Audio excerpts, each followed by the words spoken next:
মোহাম্মদ মাসুম হোসেন। আচ্ছা, বিষয়টা বাড়ি হলেন নাটোর জেলা সিংড়া থানা বাড়ি বরগ্রাম। আচ্ছা, বিষয়টা হলেন এই দেশের ভিতর ছোট্ট বাংলাদেশ, সোনার বাংলাদেশ আমাদের।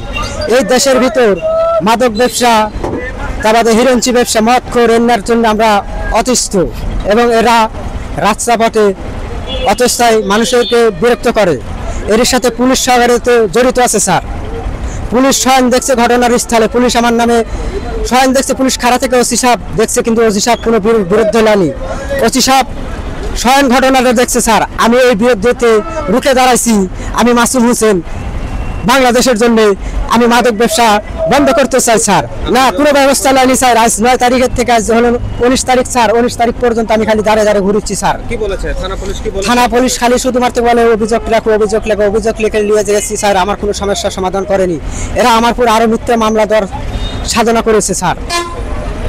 এখন বর্তমানে আমি এই বাংলাদেশের ভিতর কোনো গাঁজা রাখবো না, এই বাংলাদেশের ভিতর কোনো ফেন্সিডাল রাখবো না, এই বাংলাদেশের ভিতর কোনো মাদক ব্যবসা রাখবো না, কোনো মদখোর থাকবো না। আমাদের দেশ সোনার বাংলাদেশ, সোনার বাংলাদেশ হিসেবে এই দেশটা চলবে। রোমান, রেহেনা, তাবাদে সাদিয়া সিদ্দিকের বাসায় থাকে স্যার। আচ্ছা, তারা মাদক ব্যবসার সাথে জড়িত? হ্যাঁ, মাদক ব্যবসার সাথে ফেন্সিডিল, মদ, তাবাদে গাঁজা এনে সব বেঁচে স্যার।